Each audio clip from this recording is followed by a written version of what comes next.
Okay, so today we're going to be doing a rear brake pad change on my 2018 BMW X3. This is the 2 litre diesel model. And a little look in here.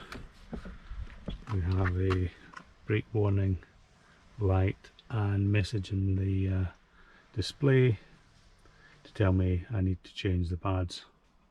We've done about 20,000 miles in this car. Now, first thing I'm going to have to do is to retract the electric parking brake on the back. Before doing that, I have chocked the front wheels just to stop the car rolling away. So I'm going to go into the diagnostic scanner, Foxwell NT530. I'm going to retract the electronic parking brake, and that's going to allow me the space that I need to remove the pads and replace the pads on the back. Okay, so here are the components I'm going to be swapping in. I've got a new brake pad sensor, wear sensor. There is only one on the rear calipers, and here I have a new set of rear pads. These are nice and meaty pads.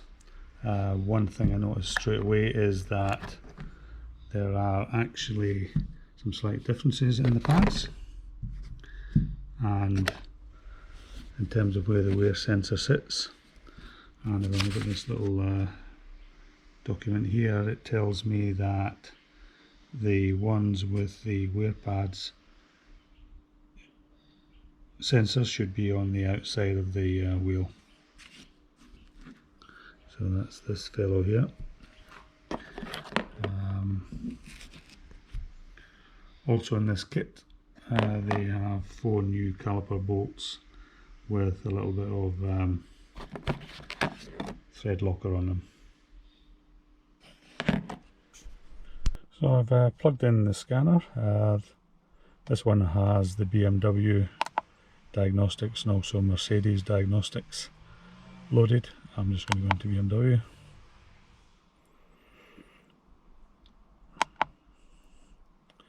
Smart VIN, which reads the VIN number from the car.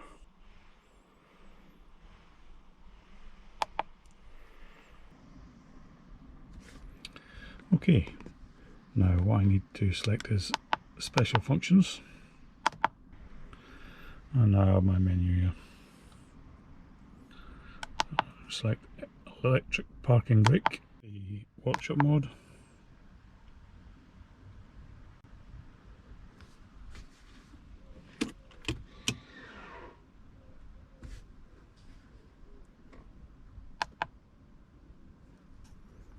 Activate the installation position.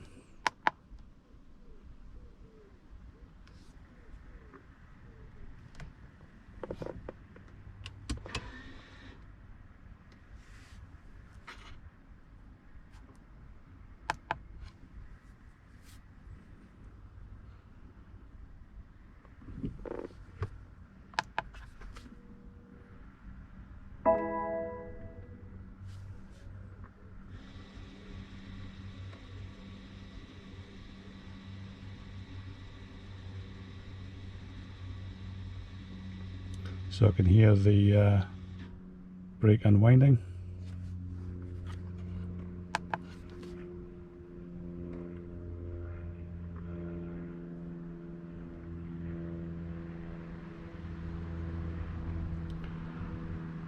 And this tells me that I can now go ahead and change the pads.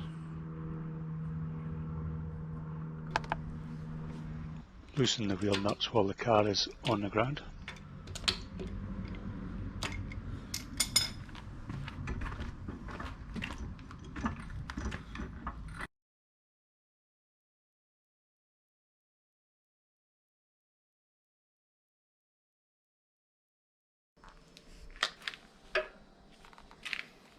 Use the 13mm and 17mm spanners to remove the 2 bolts that hold the calipers in place.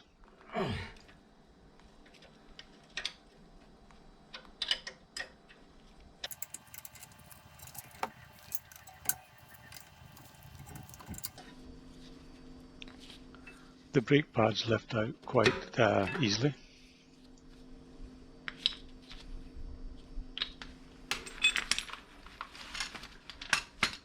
Give the area where the pads are located a good clean with some brake cleaner.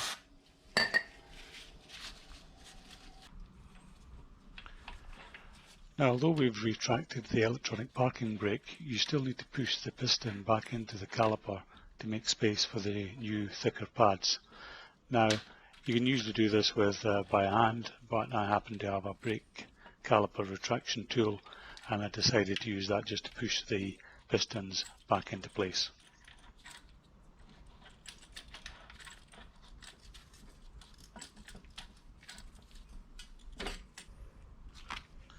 The next thing to do is to add some brake anti-seize compound to the back of the pads and the inside of the caliper where indicated on the instructions with the brake pads. I'm using a product here called Ceratec, which is a ceramic based anti-seize compound rather than the old-fashioned copper based compounds.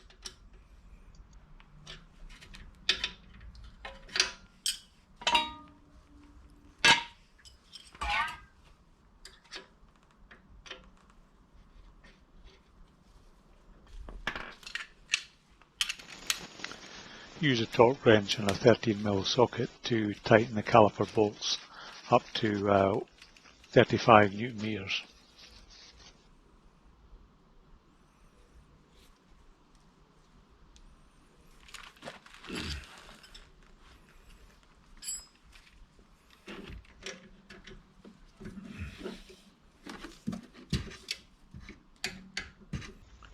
Apply some of the anti-seize compound onto the wheel hubs, being careful not to get any into the bolt holes.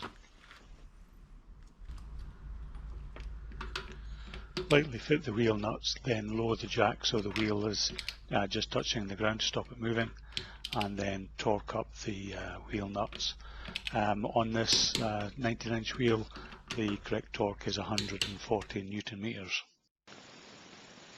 Now I only replaced the brake pads because there's only 20,000 miles on this car, and I wasn't expecting the discs to be worn out by this stage, but there is a minimum thickness for the discs of 18.3 millimeters, but I also might have changed them if they were badly corroded, scored, or perhaps cracked. The setup is a little bit different on the right hand side because we have the brake pad wear sensor, and this is just a lead that connects back into the vehicle wiring harness inside this little box here on the top of the wheel arch. Okay, so I've replaced the pads and the sensor, so now I need to just go back into the car and reactivate the electric parking brake.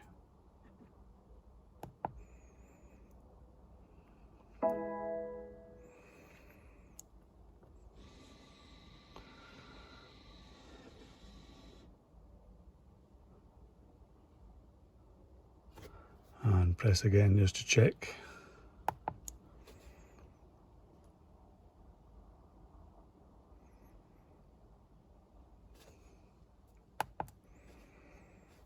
Okay, and we'll end the service function.